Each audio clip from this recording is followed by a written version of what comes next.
very excited about this program because what happened in order to put it on is that three groups that normally hadn't worked together very much started working together. We found that we had a tremendous amount in common, and we also brought very different strengths and aptitudes to the table. And to put this in perspective, I want to talk just a little bit about how at the end of the day do we affect policy in the direction that we want to affect it, and there are several steps to that. First thing is learn what good policy is. And that's something where I think our various Tea Party groups have been good. A lot of it's been focused on constitutional type of issues, social issues, and today we're going to be putting a heavy emphasis on fiscal issues, tax and spending. And those obviously have a very big impact on how free we are. Another thing is to verify what elected officials are doing versus what they say they're doing, right? Especially in Oklahoma here in the Bible Belt, all the candidates are conservative, all of them have nice wives and kids, all of them are Christian, blah, blah, blah. All of them use the word conservative, but are they really voting that way? And are they really leading, persuading other legislators to move policy in a conservative direction? We have supermajorities in both the House and the Senate, Republican in Oklahoma, but a lot of these guys, we're finding out, are not particularly conservative.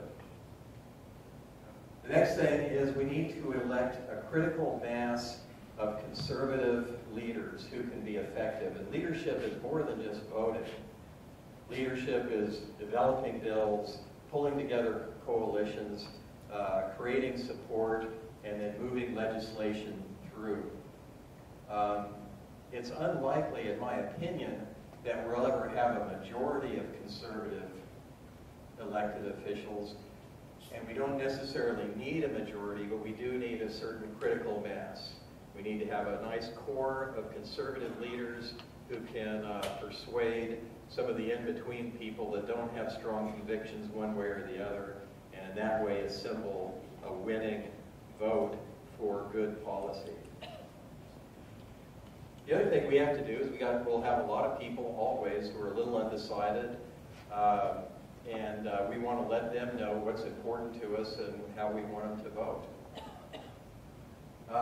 When we have people who aren't voting the way we want, we need to be willing to primary them.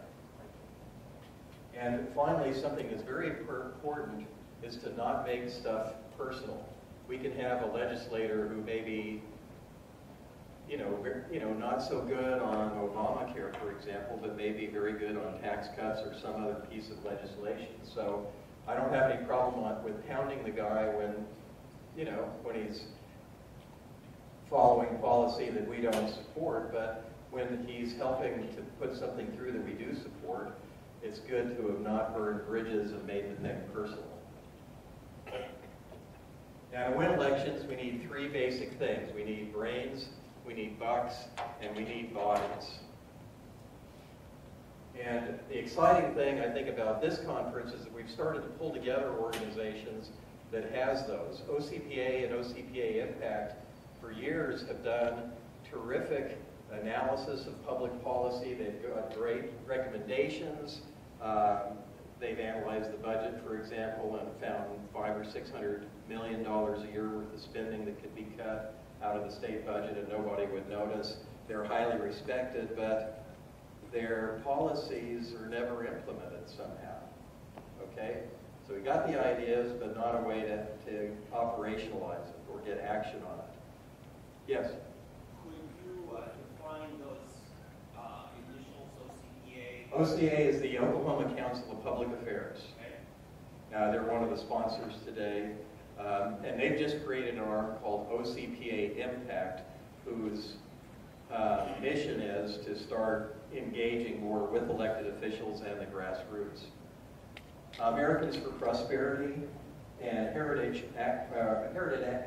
Action is an offshoot of the Heritage Foundation. They work more at the national level, And Heritage Action's mission is to start engaging elected officials and hold them accountable. They let them know how different bills are going to be scored, and they're on to some of the tricks that politicians do, for example, in the Senate, voting for cloture so that they can then vote against the bill, and the bill passes with them claiming they voted against it, but the problem is before that they voted to make it happen. So AFP, or American Heritage, is starting to impact that. Americans for Prosperity is AFP, and these guys are able to put millions of dollars into campaigns. For example, in North Carolina, they have already spent $7 million supporting a Republican conservative for the U.S. Senate in North Carolina. So these guys have big-time bucks. And then you've got your grassroots groups. 912 is one here in Tulsa, but there are a number of them. Grassroots groups, Tea Parties, 912s. And what we bring to the table is we're educated and becoming more educated. We're willing to knock on doors. We're willing to phone our legislators, and we're willing to email them. And so that's why I call it brains, bucks, and bodies. And I think by starting to pull this together, we're starting to have a bigger opportunity to influence legislation. And had an interesting experience the other day at the Downtown Republican Club. I was sitting next to an elected official who's not always a friend of ours, not so much an enemy, but he looked at our flyer and he read, we had the 3 logos, we're deliberately co-branding, and he saw Americans for Prosperity, and he read that, and then he read Oklahoma Council for Public Affairs, and he read that, and then he read Tulsa 912. And then he put the flyer in his pocket, and I could see that having those 3 logos together on one piece of paper had an impact on that guy. Hey, the wind is starting to change. These guys are starting to be serious. They're not fringe people anymore. Okay, now I'm going to talk, you're going to hear a lot about the benefits of a zero income tax. We're going to hear about how Kansas got to be on the path to a zero income tax.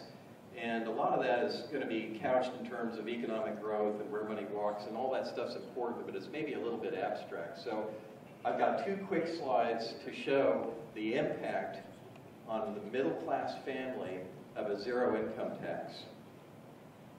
A lot of numbers here, but I picked 3 income levels, 60,000, 80,000, and 100,000. If you have 2 earners, 60,000, 2 people at 30,000, 2 people at 40,000, 2 people at 50,000.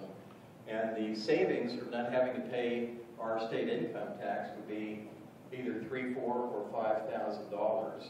If you had a young family who took the money that they saved by not having to pay a state income tax, and they put it in a retirement fund at 5% compounded over the course of their career, they'd end up with between $500,000, $700,000, or nearly $900,000 of a retirement account. And the rest of their life wouldn't change versus, kind of their standard of living now. If they then said, okay, now we want to draw that money down over the next 20 years, how much could we draw down per month? And that number would either be $42,000 or $56,000 or $70,000 a year for the next 20 years. And their current consumption would stay the same. That's a very big deal. Compare that to their Social Security income of either 30 or 32 or 43.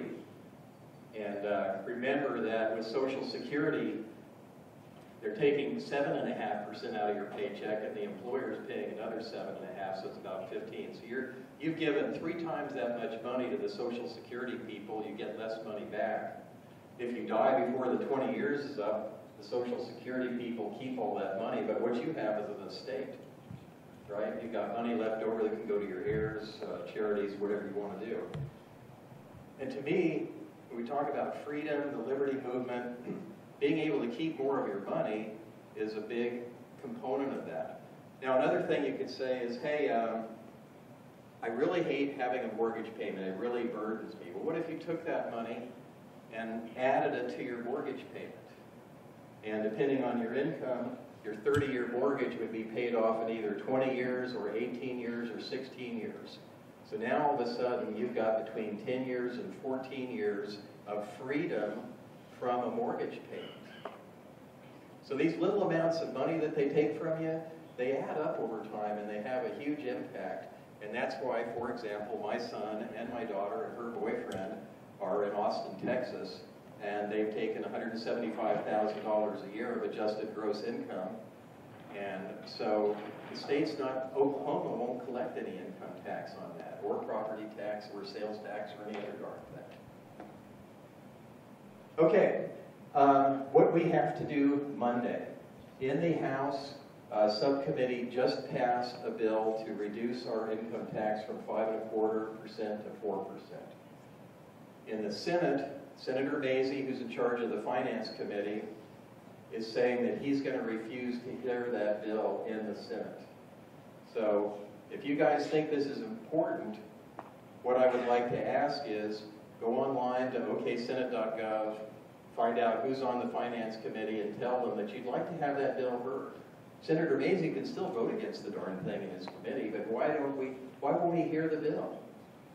Why won't he let it be debated and massaged and go through the legislative process? And while you're at it, give the governor's office a call. I think she needs to be providing some leadership. Okay, that's the end of my presentation, except there was one thing I forgot. Please, during the breaks, we've got a bunch of fantastic exhibitors here. Go schmooze with these guys. They're interesting and doing a lot of nice stuff. I think I talked about the main sponsors. Heritage Action is a sponsor. All of these people bought booths out here, which has, helped us cover our expenses, do the radio advertising, etc. And the National Federation of Independent Businesses is having a raffle.